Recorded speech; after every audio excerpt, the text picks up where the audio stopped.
si le 20 mars, cap vini là, élection faite, Michel Martelly pas président. Il va bouler le pays. Il a boulé Non, sérieusement. Non, il va bouler le pays. Non. Ah, c'est mon parole pas de droit. N'a pas les droits là, n'a pas les droits. Ok, d'accord, non, liberté, free speech. Mais pour qui soit dit ça?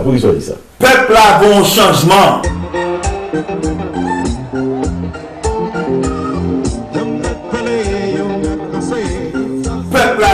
Si peuple a mal élevé, bon, je vous combat. Si Michel Martelly n'est pas président, il va bouler le pays. son magou, ils sont. Yes, on va vous faire, peuple a bouler le pays. Où ça a passé, je a passé là, même plus, bon, et nous, qui commence à révolutionnaire, novembre 28, les Michel va passer.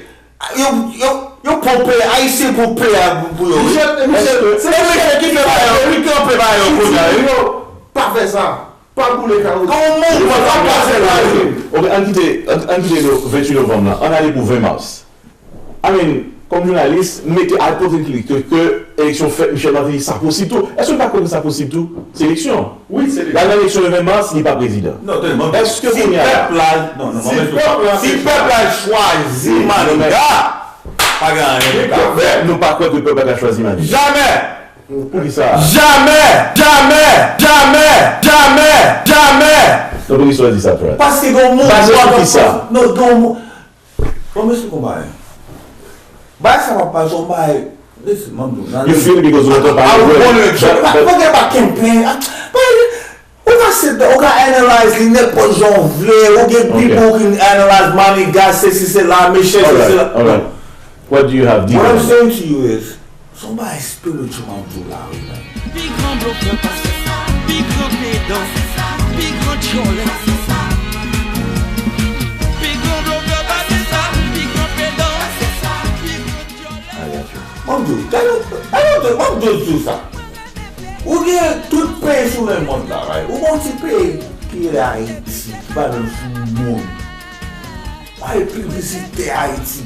Ou bien tout broyeux d'Haïti, ou bien mes peuples là Haïti. Son peine de Haïti, c'est 2 semaines là le plateau. Il tout est ça haïtien mais. Et ça va tout là, mais il y a un mouvement, ça.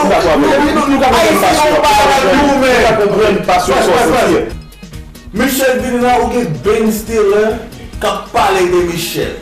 Ou get Sean Penn a parlé de Michel dans même salle là. Ou get Eddie Murphy a parlé de Michel. Ou get Anderson Cooper a parlé de Michel. Son move va passer à Haïti. Ça va pas Michel.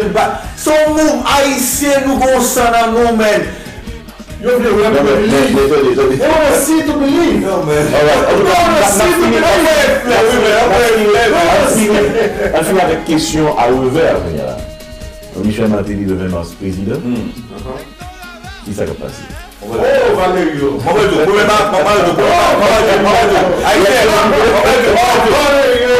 People in Haiti.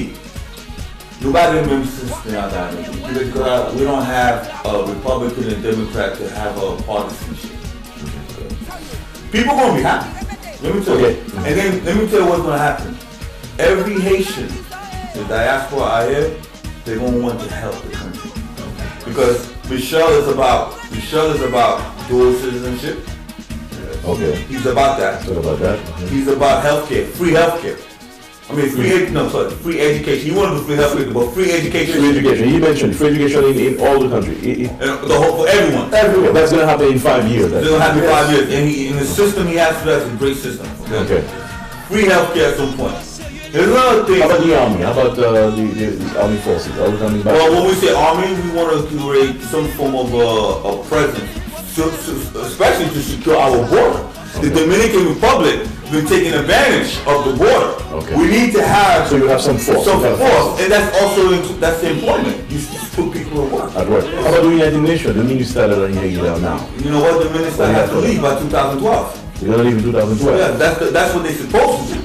Okay. It's in the paper. But they renew the contract every They renew it. Let me tell you, they renew it when they don't have a leader that's going to take charge. Okay. You see what I'm saying too? But when they see the leader come like Michel, and Michel said, listen, thank you very much.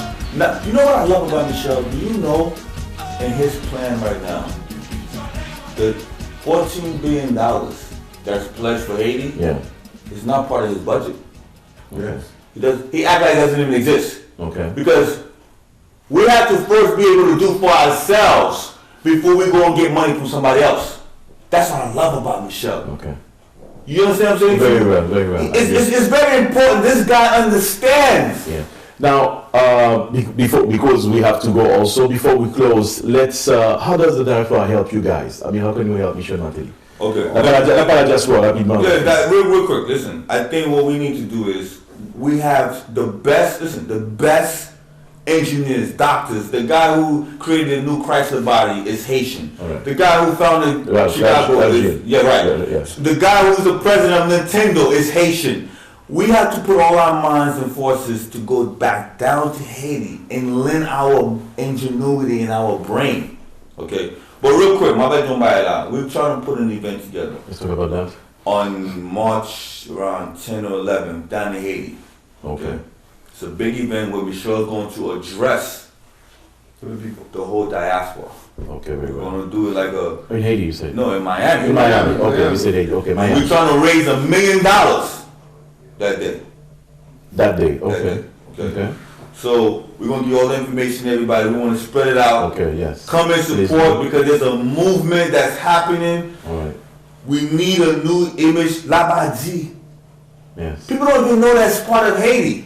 Je sais ainsi, si le 20 mars, Michel Martelly pas président, Haïti pas prendre du feu, nous pas faire ça. Nous c'est haïtien. Pas faire ça. Mais, nous devons pas faire l'élection. Ça, for sure. Pas Michel, mon cher, merci à pile. Merci. Mike, thank you very much. It's a pleasure seeing you again. Thanks for the hooking up here. The prize at $18 million. Well, I don't know. We gotta look into that money again. Just for a joke. Guys, it was a pleasure. Let me tell you, the MBS was so cordial. I feel the vibe. I feel you, Praz. Trust me, I feel you. And I tell you that what we just had here, to you at home, wherever you are over the internet, the people qui ont l'émission sur internet, moi c'est souhaiter que après l'émission ça, bon bagage qui arrive à la caillou. Soit que vous prenez une décision en tant qu'haïtien, malheureusement, vous pas qu'à voter, mais au moins, vous pouvez aller dans la caille. Vous les frères, sœurs, ma tante, dire vraiment ça. Vous êtes être calé.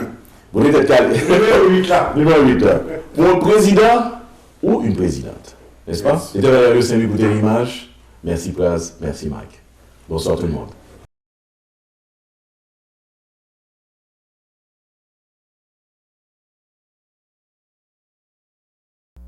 Donc il faut que la police assume les responsabilités.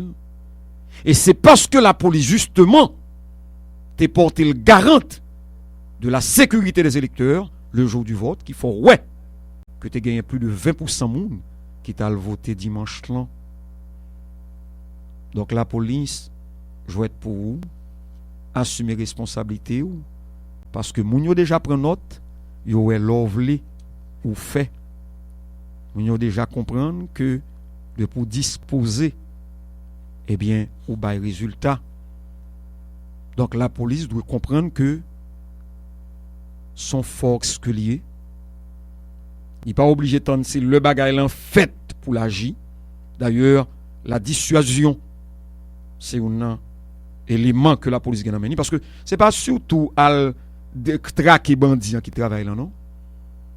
Travail là, il consiste en fait de dissuasion tout oui.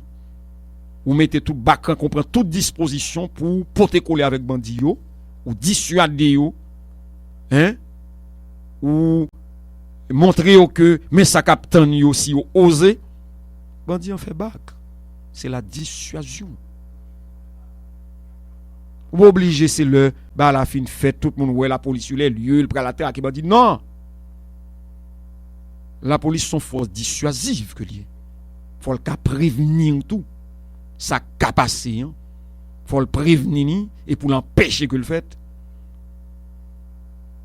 Donc la police au gradé dans la police là, c'est monsieur policier amis nous yo. Donc nous invitons nous pour prendre responsabilité nous parce que nous montrer que nous capables et élection qui sont faites dimanche là eh bien il est là pour témoigner. Pour nous manifester, si nous manifester, c'est pas l'argent, c'est pas cocaïne, c'est nous bien droit pour nous manifester. Monsieur Lavala, se paraît même pas ça, pendant une petite bêtise d'ailleurs, vous avez dit une petite bêtise, ça c'est bon moral pour tout le monde qui l'a entendu ça. Nous avons droit pour nous manifester, Simon, nous avons droit. We have the right, manifester. C'est pas l'argent, c'est pas cocaïne, nous avons droit pour nous manifester.